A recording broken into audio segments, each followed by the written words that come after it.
ప్రభు పల్లా గురించి పాస్టర్ గారు మాట్లాడుతున్నారు. మనం తీయగా విందాం.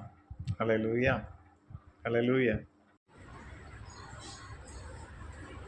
నా శరీరం తిని నా రక్తం త్రాగువాడే నిత్య జీవం గలవాడు అని ప్రభు చెప్పారు. ఆ మాట చాలా మంది అభ్యంతరపడ్డారు. వాళ్ళకి అభ్యంతరపడటానికి ఏముంది? ఇజ్రాయేలు ఈజిప్ట్లో నుంచి విడుదల పొందటానికి, ప్రభువు వారు మరణము నుండి తప్పించబడటానికి, అక్కడి నుంచి రక్షణ పొందటానికి ఒక పస్కా గొర్రె, సిద్ధపరిచిన గొర్రెను చంపి ఆయన రక్తాన్ని ప్రోక్షించి ఆ గొర్రె మాంసాన్ని తినడం ద్వారా వాళ్ళు విడుదల పొందారు. ఇజ్రాయేలు ప్రతి సంవత్సరం ఆ పస్కాను ఆచరిస్తారు. అంటే యేసుక్రీస్తు ప్రభువు ప్రాయశ్చిత్తంగా ఆయన ఇచ్చిన రక్తము, ఆయన శరీరంలో ఆయన పొందిన మరణం, అది నీకు నాకు ఏంటి సంబంధం? మన పాపాలు క్షమించబడి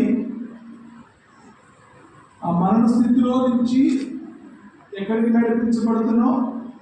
జీవంలోనికి నడిపించబడ్డాం, దాటబడ్డాం. హల్లెలూయా. అది మొదటగా ఆయన శిలువ మరణాన్ని, ఆయన పరిశుద్ధ రక్తాన్ని జ్ఞాపకం చేసుకుని, తద్వారా ప్రభు నిన్ను నన్ను ఎలాగ రక్షించాడో తలపోసుకుంటా ఉన్నాం. నంబర్ 1. తరువాత యేసు ప్రభు మరణించిన తర్వాత సమాధి చేయబడ్డాడు.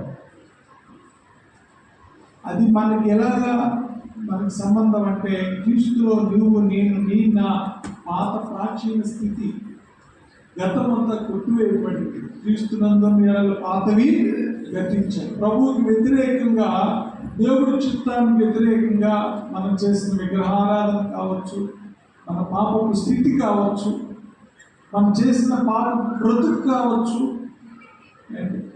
అదంతా కూడా పాతి పెట్టబడింది.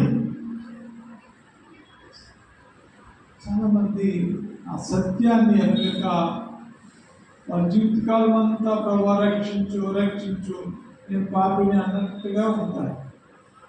ప్రభువులో మనము ఏ విధంగా ఆయన